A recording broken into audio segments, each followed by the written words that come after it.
একজন মানুষ কিভাবে বুঝবে সে আসলে বদনজরে আক্রান্ত, অথবা সে কালো জাদুতে আক্রান্ত, অথবা সে জিন শয়তান দ্বারা আক্রান্ত? এমন কোনো রোগ হওয়া যেটার কোনো মেডিকেল ব্যাখ্যা নেই, একের পরই এক অসুস্থতা লেগে থাকে, একটা ভালো হলো আর একটা শুরু হয়ে গেল, অর্থাৎ অসুস্থতার একটা চেইন, একটা সাইকেল চলতেই আছে, এটা আর শেষ নাই। আর একটা গুরুত্বপূর্ণ বিষয় হলো বিয়ে শাদী। মেয়ে বা ছেলে বিয়ের কথা সহ্যই করতে পারে না, বিয়ের কথা শুনলেই রাগ ওঠে। এগুলোতে আক্রান্ত হওয়ার পরে মানুষের ইবাদত কেন্দ্রিক সমস্যা তৈরি হয়। তো কোনো ব্যক্তি যদি তার এই লাইফের এই 5টা ক্ষেত্রের কোনো একটা ক্ষেত্রে পরিবর্তন বুঝতে পারেন, সমস্যা মনে করেন, তাহলে বুঝতে হবে এই ব্যক্তিটা হয়তো বদনজরে আক্রান্ত অথবা জাদুতে আক্রান্ত। রুকিয়াটা কি আসলে কোরআনে আছে কিনা? হ্যাঁ, অবশ্যই আছে। আল্লাহ তাআলা সূরা কিয়ামার মধ্যে বলেছেন যে কাল্লা ইদা বালাগাতিত তারাকি কিলা মান রাক, মানে আল্লাহ তাআলা কাফিরদের সম্পর্কে বলতেছে যে যখন তোমার প্রাণটা কণ্ঠাগত হয়ে যাবে, প্রাণটাকে বের করে নিয়ে আসার জন্য কণ্ঠ পর্যন্ত চলে আসবে, তখন তোমাকে কে রুকিয়া করে ভালো করবে? এরপরে রাসূল সাল্লাল্লাহু আলাইহি ওয়াসাল্লাম থেকে অনেকগুলো সহিহ হাদিস দ্বারা প্রমাণিত, যেখানে আমরা দেখতে পাবো রাসূল সাল্লাল্লাহু আলাইহি ওয়াসাল্লাম নিজে রুকিয়া করেছেন, জিবরাইল আলাইহিস সালাম এসে আল্লাহ রাসূলকে রুকিয়া করে দিয়েছেন, এবং রাসূল সাল্লাল্লাহু আলাইহি ওয়াসাল্লাম সাহাবাদেরকে রুকিয়া করার পারমিশন দিয়েছেন, এবং তিনি অনেক সাহাবীর রুকিয়া করে দিয়েছেন। এবং রুকিয়াটা হচ্ছে সুন্নাহ, এটা কোরআন এবং হাদিস দ্বারা প্রমাণিত। আসসালামু আলাইকুম ওয়া রাহমাতুল্লাহি ওয়া বারাকাতুহু। আলহামদুলিল্লাহ, আমরা গত এপিসোডে আলোচনা করেছিলাম যে কিভাবে বদনজর এবং হিংসা, হাসাদ, জেলাসি, কালো জাদু এবং জিন শয়তান মানুষের উপর প্রভাব বিস্তার করে এবং মানুষের নানাবিধ ক্ষতি করে। তো আজকে আমরা আলোচনা করব যে আসলে আমি কিভাবে বুঝবো, বা একজন মানুষ কিভাবে বুঝবে সে আসলে বদনজরে আক্রান্ত, বা হাসাদে আক্রান্ত, বা জেলাসির শিকার, অথবা সে কালো জাদুতে আক্রান্ত, অথবা সে জিন শয়তান দ্বারা আক্রান্ত। তো আমরা আমাদের অভিজ্ঞতা দেখেছি, যখন কোনো একজন ব্যক্তি জিন, জাদু, বদনজর বা হাসাদ এগুলোতে আক্রান্ত হয়, তখন তাদের জীবনযাপনের মধ্যে কিছু পরিবর্তন আসে, এবং এই পরিবর্তনটা তাদের জীবনযাপনের 5টা ক্ষেত্রে আমরা দেখতে পাই। তো প্রথম যে বিষয়টা, সেটা হচ্ছে তাদের ঘুম এবং স্বপ্নের মধ্যে পরিবর্তন আসে। অর্থাৎ একজন ব্যক্তি যখন এই ধরনের প্যারানরমাল বিষয়গুলোতে আক্রান্ত হয়, তথা জিন, জাদু, বদনজর, হাসাদ, তখন তার ঘুমের মধ্যে প্রবলেম হয়। তো দেখা যায় যে তার ঘুম ঠিক মতো হচ্ছে না, ঠিক মতো ঘুমাতে পারছেন না, মানে একটু পর পর ঘুম ভেঙে যায় অথবা ঘুম আসতে চায় না।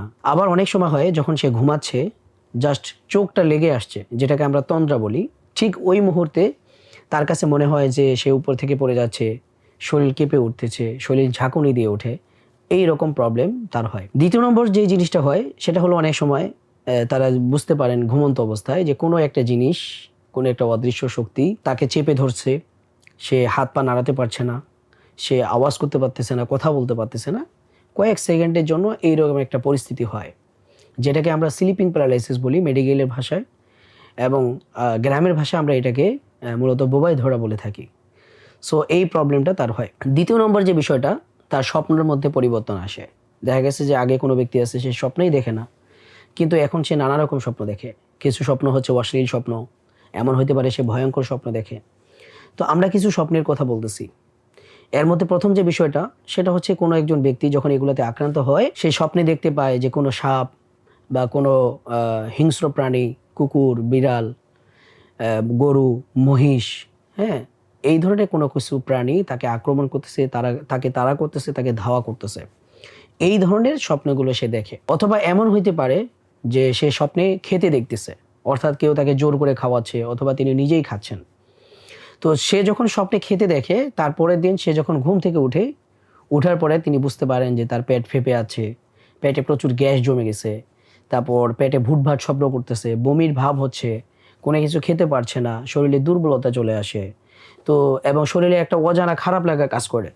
এটা তার স্বপ্নে খাওয়ার পরে এই ধরনের সিমটমগুলো প্রকাশ পায়। তৃতীয় নম্বর হচ্ছে, তিনি এমন স্বপ্ন দেখেন যে স্বপ্নে কেউ তার কোনো মাহরাম পুরুষ অথবা নারী, মাহরাম মানে হচ্ছে যাদের সাথে বিবাহ ইসলাম হারাম করেছে, যেমন মা, বাবা, ভাই, আপন বোন, দুধ ভাই, দুধ বোন, এবং হচ্ছে আপন চাচা, এদের সাথে হচ্ছে বিবাহটা হারাম। তো এইরকম মাহরাম কোনো পুরুষ অথবা মহিলা, অথবা গায়ের মাহরাম, অর্থাৎ যাদের সাথে বিবাহ জায়েজ, খালাতো ভাই, মামাতো ভাই, ফুফাতো বোন, এইরকম। তো সে ব্যক্তি দেখতেছে স্বপ্নে যে তার সাথে কেউ একজন অশ্লীল কাজ করতেছে, তাকে ফিজিক্যালি বা সেক্সুয়ালি হ্যারাসমেন্ট করতেছে, এই রিলেটেড স্বপ্নগুলো তিনি দেখতে পাচ্ছেন। আবার অনেক সময় তিনি স্বপ্নে মৃত মানুষ, কবর বাড়ি, এগুলোকে ভয়ঙ্কর আকৃতি দেখে। আবার অনেক সময় মনে হচ্ছে যে স্বপ্নে নোংরা জায়গা, নোংরা বস্তু, তারপর হচ্ছে রক্ত, হ্যাঁ, এই ধরনের জিনিসগুলো দেখে। আবার অনেকে হয় যে সে স্বপ্নে এমন একটা কাজ করতেছে যে সে মনে করেন পরীক্ষা দিতে যাচ্ছে, কিন্তু স্বপ্নে সে পরীক্ষা দিতে যাইতে পারতেছে না, গাড়ি পাচ্ছে না, অথবা সে কোনো একটা কাজে যাচ্ছে, তার কোনো কিছু হারাই গেছে, খুঁজে পাচ্ছে না। তো এই রকম নানা রকম ভীতিকর স্বপ্ন দেখে থাকেন। তো এই ধরনের স্বপ্ন এবং ঘুমের প্রবলেমগুলো যদি কারোর মধ্যে দেখা দেয় এবং এগুলো যদি বারবার হতে থাকে, তাহলে বুঝতে হবে যে এই ব্যক্তি ব্ল্যাক ম্যাজিক, বদনজর, হাসাদ অথবা জিন শয়তান দ্বারা আক্রান্ত। তো এটা গেল আমাদের তাদের জীবনযাপনের প্রথম একটা ক্ষেত্র, সেটা হচ্ছে ঘুম এবং হচ্ছে স্বপ্ন। দ্বিতীয় যে ক্ষেত্রটাতে তারা প্রবলেম ফেস করতে পারেন, সেটা হচ্ছে তাদের শারীরিক যে সুস্থতার ক্ষেত্রে তারা বিভিন্ন পরিবর্তন দেখতে পান। এর মধ্যে প্রথম যে বিষয়টা, যেটা আমরা শুরু থেকে বলে আসতেছি, যে এমন কোনো রোগ হওয়া যেটার কোনো মেডিকেল ব্যাখ্যা নেই, অর্থাৎ পরীক্ষা করতেছে, টেস্ট করতেছে, কিন্তু সব রিপোর্ট নর্মাল, কোনো রোগ ধরা পড়ে না। দ্বিতীয় নম্বর, রোগ ধরা পড়তেছে কিন্তু চিকিৎসা কাজ করতেছে না, ওষুধ কাজ করতেছে না।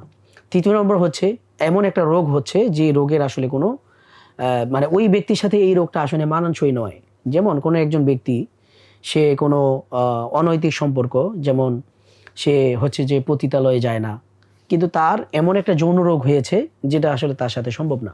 আমরা এইরকম অনেক কেস পেয়েছি যে একজন ব্যক্তি, তিনি খুব সম্ভ্রান্ত পরিবারের ব্যক্তি বা পুরুষ, কিন্তু কখনোই এইরকম অনৈতিক কাজের সাথে জড়িত না, কিন্তু সে যখন ডাক্তারের কাছে গেল, ডাক্তার তাকে এমন একটা রোগের কথা বলল যেই রোগটা আসলে এই জায়গাগুলোতে না গেলে হওয়াটা সম্ভবই না, অর্থাৎ আনকমন একটা রোগ যেটা ব্যক্তির সাথে মানানসই নয়। এই রকম রোগগুলো ব্যক্তির মধ্যে দেখা দেয়। এরপরে হচ্ছে একের পরই এক অসুস্থতা লেগে থাকে, একটা ভালো হলো আর একটা শুরু হয়ে গেল, অর্থাৎ অসুস্থতার একটা চেইন, একটা সাইকেল চলতেই আছে, এটা আর শেষ নাই। এরপরে দেখা যাচ্ছে কোনো কারণ ছাড়াই আপনার মাথা ব্যথা করে, অস্থির লাগে, শরীরে জ্বালা পোড়া করে, রাত্রে বিশেষ করে রাতের বেলা শরীরে জ্বর জ্বর ভাব থাকে। এই রকম প্রবলেমগুলো দেখা দিতে পারে। তৃতীয় যে ক্ষেত্রটা আমরা বলবো তাদের দৈনন্দিন জীবনযাপনের ক্ষেত্রে, সেটা হচ্ছে তাদের ইবাদত, অর্থাৎ এই বদনজর, হাসাদ বা জিন জাদু এগুলোতে আক্রান্ত হওয়ার পরে মানুষের ইবাদত কেন্দ্রিক সমস্যা তৈরি হয়। যেমন সে আগে খুব ভালো নামাজ পড়তো, কিন্তু এখন নামাজ পড়তে ভালোই লাগে না, অনীহা কাজ করে। বা নামাজে গেলেই দেখা যাচ্ছে যে নিঃশ্বাস বন্ধ হয়ে আসছে, সিজদা দিতে গেলে নিঃশ্বাস বন্ধ হয়ে আসতেছে, দম বন্ধ হয়ে আসতেছে, অনেকে দাঁড়ায় থাকতে পারে না, সেন্সলেস হয়ে পড়ে যায়। আবার অনেক হচ্ছে প্রচুর পরিমাণ ভুলে যায়, রাকাত সংখ্যা ভুলে যাওয়া, কেরাত ভুলে যাওয়া বা কেরাতের মধ্যে প্যাচ লাগা। তিনি দেখতেছেন যে তিনি আসলে সঠিকভাবে পড়তে জানেন, কিন্তু সে পড়া শুরু করলেই মনে হচ্ছে কোরআন ভুল পড়তেছে। এইরকম প্রবলেমগুলো হয়। এরপরে রিলিজিয়াস ওসিডি হইতে পারে, যেমন আল্লাহ আছে কিনা এটা নিয়ে সংশয় তৈরি হওয়া। তারপর হচ্ছে রাসূল সাল্লাল্লাহু আলাইহি সাল্লামকে নিয়ে বাজে চিন্তা আসে, অশ্লীল চিন্তা আসে, খারাপ চিন্তা আসে, আল্লাহকে নিয়ে গালাগালি আসে। তারপর হচ্ছে সূচিবায়ু হয়, যেমন সে এক অঙ্গ উজু করতে গেলে বারবার ধুইতেছে, গোসল করতে গেলে বারবার ধুইতেছে। এইরকম বিভিন্ন রকম সূচিবায়ু হয় উজু করতে গেলে, গোসল করতে গেলে, পবিত্রতা অর্জন করতে গেলে। তো এই ধরনের ইবাদত কেন্দ্রিক প্রবলেমগুলো হইতে পারে। কোরআন তেলাওয়াত সহ্য করতে পারে না, না আজান সহ্য করতে পারে না, ভালো লাগে না, বিরক্ত লাগে, খারাপ লাগে, রাগ ওঠে, এই ধরনের প্রবলেমগুলো তার মধ্যে হতে পারে। চতুর্থ নম্বর যে ক্ষেত্রটা, সেটা হচ্ছে পারিবারিক যে বন্ধন বা সুসম্পর্ক মানুষের সাথে, মানসিক যে সুস্থতা, মানসিক যে প্রশান্তি, এটার মধ্যে পরিবর্তন আসে। যেমন চট করে রেগে যায়, আগে খুবই শান্তশিষ্ট ছিল, কিন্তু এখন খুব সামান্য কারণে চট করে রেগে যায়, সুইসাইড করতে মন চায়, প্রচন্ড ডিপ্রেশন কাজ করে, হতাশা কাজ করে, কোনো কিছুই তার ভালো লাগে না, একঘরে হয়ে গেছে। তারপর হচ্ছে বিভিন্ন ধরনের অশ্লীল কাজের সাথে জড়িত, নেশাপানির সাথে জড়িত হয়ে গিয়েছে হঠাৎ করেই। আবার কেউ হচ্ছে জিনা, ফাহেসা এগুলোর দিকে তার আসক্তি তৈরি হয়ে গেছে, পর্নোগ্রাফি এগুলোতে আসক্তি তৈরি হয়েছে। এরপরে হচ্ছে যে তার আগে খুব ভদ্র ছিল, নম্র ভদ্র ছিল, এখন বেয়াদবের মতো আচরণ করে। এই ধরনের আখলাকজনিত প্রবলেমগুলো তৈরি হইতে পারে তার মধ্যে, এবং মানসিক সমস্যাগুলো তার মধ্যে তৈরি হইতে পারে। এটা হচ্ছে চতুর্থ একটা ক্ষেত্র। এরপরে পঞ্চম যে ক্ষেত্রটা, সেটা হচ্ছে যে তার দৈনন্দিন জীবনের আরেকটা গুরুত্বপূর্ণ পার্ট হচ্ছে তার রিজিক। আমরা এখানে রিজিক দ্বারা বোঝাচ্ছি পড়াশোনা, রিজিক দ্বারা বোঝাচ্ছি বিয়ে শাদী, রিজিক দ্বারা বোঝাচ্ছি চাকরি বাকরি, ইনকাম সোর্স, আয় উন্নতি, এগুলোকে। তো যখন কোনো একজন ব্যক্তি বদনজরে আক্রান্ত হয়, হাসাদে আক্রান্ত হয়, বা জেলাসির শিকার হয়, বা জিন জাতুতে আক্রান্ত হয়, তখন তার এই ক্ষেত্রটার মধ্যে পরিবর্তন আসে। যেমন সে হচ্ছে আগে পড়াশোনায় খুব ভালো ছিল, কিন্তু এখন পড়তে বসলেই মাথা ব্যথা করে, অসুস্থ হয়ে যায়, পরীক্ষার আগে অসুস্থ হয়ে যায়, পড়তে বসলেই মাথা ঘোরায়, চোখে ঘোলা দেখতেছে, এই রিলেটেড প্রবলেম হয়। আর সে পড়াশোনায় ভালো, অনেক ভালো ইন্টেলেকচুয়াল, তিনি, তার জ্ঞান অনেক সমৃদ্ধ, কিন্তু তারপরেও জীবনে কোনো একটা জায়গায় সে ইন্টারভিউ দিয়ে সাকসেসফুল হতে পারতেছে না। অর্থাৎ এমন হয় অনেক সময় যে সে যেদিন ইন্টারভিউ দিবে কোনো কারণে সেটা বাতিল হয়ে যাচ্ছে, অথবা সে নিজে অসুস্থ হয়ে যাচ্ছে, ওই জায়গা পর্যন্ত পৌঁছাইতে পারতেছে না। আবার পৌঁছাইতে পারলেও দেখা যাচ্ছে ইন্টারভিউ দিতে গিয়ে প্রচণ্ড লেভেলের নার্ভাস হয়ে যাচ্ছে, যেগুলা কমন প্রশ্ন সেগুলো তিনি বলতে পারতেছেন না। একটা যে স্বাগতম জানাতে হয় বা সহজ একটা কথা যে উপস্থাপন করতে হয় সেটাও তিনি পারতেছেন না। এই রকম প্রবলেমগুলো হয়। এরপরে হচ্ছে তিনি ব্যবসা বাণিজ্যের যে স্ট্র্যাটেজি, এই সবগুলো জিনিস সে ভালো মতো মেনটেন করতেছে, কিন্তু তারপরেও সে বিজনেসে সফল কাম হচ্ছে না। একের পর এক বাধা তৈরি হচ্ছে। যখনই কোনো একটা চুক্তি হয়, কোনো একটা ডিল হয়, কোনো কারণ ছাড়াই সেটা বাতিল হয়ে যাচ্ছে। এরপরে হচ্ছে কাজের যে মোটিভেশন, এটাকে সে ধরে রাখতে পারে না। একটা কাজ শুরু করলো, কিছুদিন পর 2 দিন পর আর ভালো লাগে না, সেটা নিয়ে আগাইতে পারে না। এই রকম পদে পদে নানা রকম বাধা বিপত্তি চলে আসে। তারপরে হচ্ছে আগে তিনি খুব ভালো একটা বিজনেস করতেন, কিন্তু এখন বিজনেস কোনোভাবেই মানে এটার মধ্যে তিনি সফলতা পাচ্তেছেন না, বরং দিন দিন ধস নামতেছে। হঠাৎ করেই তার একটা মানে ধ্বংস শুরু হয়ে গেছে। এই রকম নানা রকম প্রবলেম তৈরি হয়। আর একটা গুরুত্বপূর্ণ বিষয় হলো বিয়ে শাদী। আমরা বলছিলাম যে এই রিজিকের মধ্যে বিয়ে শাদী। তো দেখা গেল যে একটা মেয়ে বা একটা ছেলে দেখতে সুন্দর, সব দিক থেকে পারফেক্ট, কিন্তু কোনো কারণ ছাড়াই এমনও মেয়ে রয়েছে যে তার জীবনে মানে 30 বছর বয়স একটা মেয়ের বা একটা ছেলের, কিন্তু জীবনের কোনো এখন পর্যন্ত কোনো একদিন তার জন্য বিয়ের প্রপোজাল আসে নাই, যেটা একেবারেই অস্বাভাবিক। এইরকম কেস আমরা পেয়েছি। এরপরে দেখতে সুন্দর, পারিবারিক স্ট্যাটাস ভালো, সব দিক দিয়ে ওকে, কিন্তু কোনো কারণ ছাড়াই বারবার বিয়ে ভেঙে যাচ্ছে। বা মেয়ে বা ছেলে বিয়ের কথা সহ্যই করতে পারে না, বিয়ের কথা শুনলেই রাগ ওঠে, বিয়ের কথা শুনলেই অস্থির লাগে, খারাপ লাগে। যারাই বিয়ের কথা বলে তাদেরকে মেরে ফেলতে মন চায়, এই রকম সমস্যা হয়। এরপরে হচ্ছে কেউ বিয়ের জন্য দেখতে আসলো, তো আসার পরে দেখে গেলো খুব ভালো, মনে হচ্ছে যে এখনই মনে হয় তুলে নিয়ে যাবে, কিন্তু দেখে যাওয়ার পরে যখন তারা চলে যায়, কিন্তু এরপরে আর কোনো যোগাযোগ করে না, হ্যাঁ, আর কোনো ধরনের মানে ফিডব্যাক জানায় না। এরপরে দেখা গেল যে কোনো কারণ ছাড়াই মেয়ে সুন্দর, কিন্তু তারপরেও ছেলে পক্ষের কাছে মনে হচ্ছে যে মেয়ে সুন্দর না, বা ছেলে সুন্দর কিন্তু মেয়ের পক্ষের কাছে মনে হচ্ছে ছেলে আসলে সুন্দর না। এই ধরনের মানে কিছু অস্বাভাবিক সিমটম আমরা দেখতে পাই।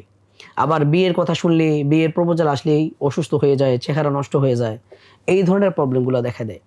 তো এই রকম মানুষের জীবনে যখন কোনো ব্যক্তি বদনজরে আক্রান্ত হয়, হাসাদে আক্রান্ত হয়, জিন বা জাদুতে আক্রান্ত হয়, তার জীবনের এই 5টা ক্ষেত্রের মধ্যে এই পরিবর্তনগুলো আসে। তো কোনো ব্যক্তি যদি তার এই লাইফের এই 5টা ক্ষেত্রের কোনো একটা ক্ষেত্রে পরিবর্তন বুঝতে পারেন, সমস্যা মনে করেন, তাহলে বুঝতে হবে এই ব্যক্তিটা হয়তো বদনজরে আক্রান্ত, অথবা জাদুতে আক্রান্ত, অথবা জেলাসির শিকার, অথবা সে জিন শয়তান দ্বারা আক্রান্ত। তো এই সিমটমগুলা বা এই লক্ষণগুলো যদি কারোর মধ্যে থাকে, এবং এই ক্ষেত্রগুলোর মধ্য থেকে কোনো একটা ক্ষেত্রে যদি আপনি মনে করেন আপনার প্রবলেম হচ্ছে, তাহলে আপনি আমাদের অভিজ্ঞতা অনুযায়ী আপনি অবশ্যই বদনজরে আক্রান্ত বা জিন জাদুতে আক্রান্ত, অথবা আপনি জেলাসির শিকার। এই জন্য আপনাকে সমাধানের পথ বেছে নিতে হবে রুকিয়া শারঈয়া। আপনি যদি কোনো কবিরাজের কাছে যান, কবিরাজরা আপনার ইমানকে ধ্বংস করবে, যেটা আমরা ইতিপূর্বে বলেছি। এবং আপনি যদি তাদের কাছে যান, তারা আপনার আত্মার আর্থিক যে সম্পত্তি সেটাকে আত্মসাৎ করে ফেলবে। এবং আপনি যদি মেডিকেলে যান, তাহলে দেখা যাচ্ছে যে মেডিকেলে তো আপনি এর কোনো সলিউশন পাচ্ছেন না। তাহলে এটার আসলে সমাধান কি? এটার সমাধান ইসলাম আমাদেরকে দিয়েছে, আর সেটার নাম হচ্ছে রুকিয়াত শারঈয়া। অর্থাৎ রাসূল সাল্লাল্লাহু আলাইহি ওয়াসাল্লাম নিজে রুকিয়া করতেন, সাহাবা কেরাম রুকিয়া করছেন, এবং রাসূল সাল্লাল্লাহু আলাইহি ওয়াসাল্লাম আমাদেরকে রুকিয়া করার জন্য আদেশ দিয়েছেন। সুতরাং রুকিয়াটা হচ্ছে সুন্নাহ। ইমাম নববী রাহিমাহুল্লাহ তিনি সহিহ মুসলিমের ব্যাখ্যা করতে বলেছেন যে যেই রুকিয়াটা আল্লাহর কালাম দ্বারা, আল্লাহর জিকির দ্বারা এবং আল্লাহর গুণাবলীর পূর্ণ নাম দ্বারা করা হয়, এবং যেই রুকিয়ার মধ্যে কোনো কুফুরি থাকে না, কোনো শিরিক থাকে না, এবং কোনো ধরনের হারাম কার্যাবলী থাকে না, সেটা হচ্ছে শরঈ রুকিয়া।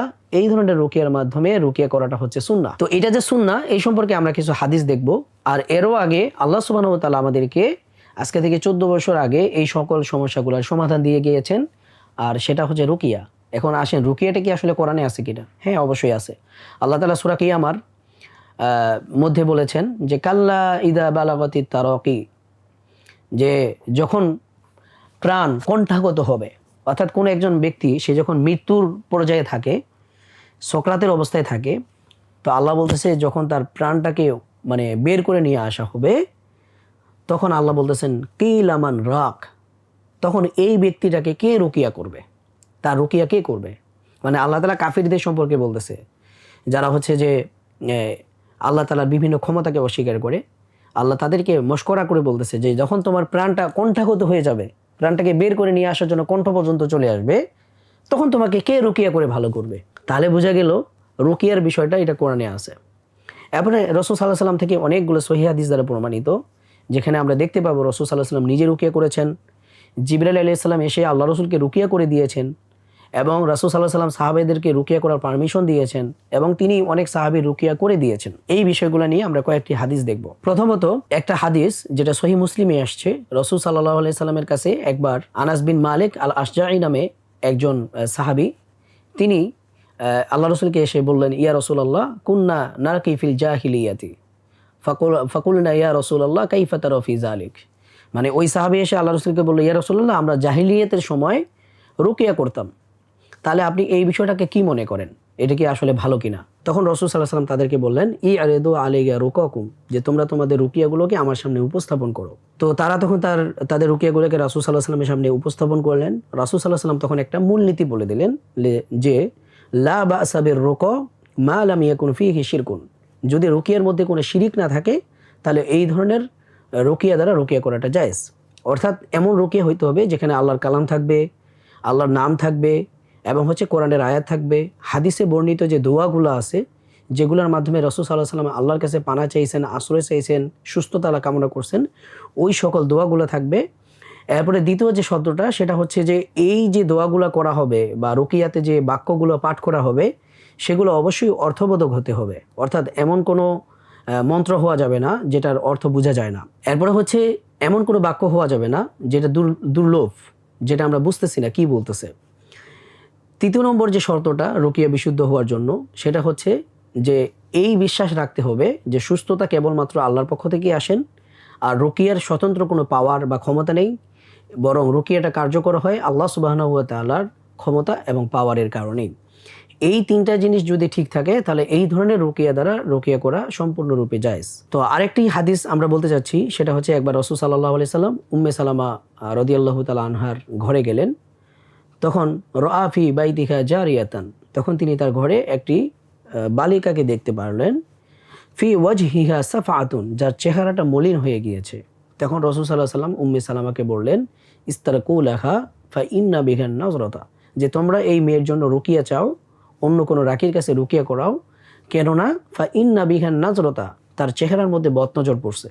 অর্থাৎ এখানে দেখেন রাসূল সাল্লাল্লাহু আলাইহি সাল্লাম একটা বালিকার দিকে তাকিয়েই বুঝতে পেরেছেন যে তার বদনজর আছে কিনা। অর্থাৎ বদনজর কারণে তার চেহারাটা মলিন হয়ে গিয়েছিল, কালো একটা ছাপ পড়ে গিয়েছিল। তখন রাসূল সাল্লাল্লাহু আলাইহি সাল্লাম এটা দেখার পরে বললেন যে তার বদনজর লাগছে, তার জন্য রুকিয়া চাও, মানে অন্য কোনো রাকির কাছে গিয়ে রুকিয়া করাও।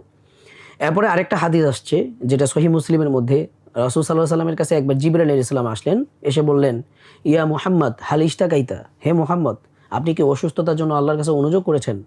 তখন রাসূল সাল্লাল্লাহু আলাইহি সাল্লাম বললেন, নাম, হ্যাঁ। তখন জিবরাইল আলাইহিস সালাম একটা দোয়া পড়ে রাসূল সাল্লাল্লাহু আলাইহি সাল্লামকে রুকিয়া করে দেন। সেই দোয়াটা ছিল এরকম, বিসমিল্লাহি আরকিক, আমি আপনাকে আল্লাহর নামে রুকিয়া করতেছি, মিন কুল্লি শাইইন ইউযিক, প্রত্যেক ওই সকল জিনিস থেকে যেগুলো আপনাকে কষ্ট দিচ্ছে, ওয়ামিন শাররি কুল্লি নাফসিন আও আইনি হাসিদিন আল্লাহু ইয়াশফিক বিসমিল্লাহি আরকিক, এবং প্রত্যেক ওই সকল নফস এবং হিংসুকের বদনজর থেকে আমি আপনাকে রুকিয়া করতেছি, আল্লাহ আপনাকে শিফা দান করুক, বিসমিল্লাহি আরকিক, আমি আপনাকে আল্লাহর নামে রুকিয়া করতেছি। এইরকম একটা সুন্দর দোয়ার মাধ্যমে জিবরাইল আলাইহিস সালাম রাসূল সাল্লাল্লাহু আলাইহি সাল্লামকে রুকিয়া করে দিয়েছেন। এরপরে আরেকটি ঘটনা আছে, যেটা হচ্ছে যে আবু সাঈদ খুদরি রাদিয়াল্লাহু তাআলা আনহু, তিনি একটা সাহাবীর দল নিয়ে একটা সফরে ছিলেন। তো তখন তারা একটা গোত্রের পাশ দিয়ে যাচ্ছিলেন, যেখানে সেই গোত্রের সর্দারকে সাপ দংশন করেছিল অথবা বিচ্ছু কামড় দিয়েছিল। এর ফলে ওইখানকার সর্দার অসুস্থ হয়ে গিয়েছেন। তো আবু সাঈদ খুদরি রাদিয়াল্লাহু তাআলা আনহু তারা ওই গোত্রের কাছে গিয়ে মেহমান হতে চাইলেন, যে আমরা তোমাদের মেহমান হতে চাই। তখন তারা মেহমানদারি করতে অস্বীকৃতি জানাইল। এর পরবর্তীতে এই সর্দারকে যখন সাপে কামড়ায়, তখন তাদের মধ্যে থেকে একজন ব্যক্তি এসে বলল যে তোমাদের মধ্যে এমন কেউ কি আসো কিনা যে হচ্ছে এই সাপ দংশন করার জন্য রুকিয়া করতে পারে। তখন একজন সাহাবী বলল যে হ্যাঁ আমরা পারি, কিন্তু তোমরা যেহেতু আমাদের মেহমানদারি করো নাই, সুতরাং আমরা তোমাদেরকে রুকিয়া করে দিব, বিনিময়ে তোমাদেরকে এক পাল বকরি দিতে হবে। তো এই ধরনের একটা চুক্তি হইল। তখন আবু সাঈদ খুদরি রাদিয়াল্লাহু তাআলা আনহু তিনি গিয়ে সূরা ফাতিহা পড়লেন আর থুতু নিক্ষেপ করতে থাকলেন, যতক্ষণ না ওই ব্যক্তি সুস্থ না হইল। তো এইভাবে সূরা ফাতিহা পড়ার পর গোত্রের যে প্রধান সর্দার সে ভালো হয়ে যায়। পরবর্তীতে তারা তাকে এক পাল চুকরি মানে বকরি দিয়ে দেয়। তখন সাহাবা কেরামের মধ্যে একতলাফ শুরু হয়ে গেল, মতানৈক্য শুরু হয়ে গেল যে এইভাবে কোরআন দিয়ে রুকিয়ে করে এই ধরনের বকরি টকরি নেওয়া এটা আসলে জায়েজ হবে কিনা। তখন তারা রাসূল সাল্লাল্লাহু আলাইহি ওয়াসাল্লামের কাছে আসলেন, আসার পরে বললেন, ইয়া রাসূলুল্লাহ, আমরা তো এইরকম একটা কাজ করেছি। তখন রাসূল সাল্লাল্লাহু আলাইহি ওয়াসাল্লাম বললেন যে হ্যাঁ, তোমরা ভালো কাজ করছো, তোমরা এই বকরিগুলো নিজেরা ভাগ করে নাও এবং আমার জন্য একটা ভাগ রাখো। এবং তুমি কিভাবে জানলা সূরা ফাতিহা হচ্ছে একটা রুকিয়া?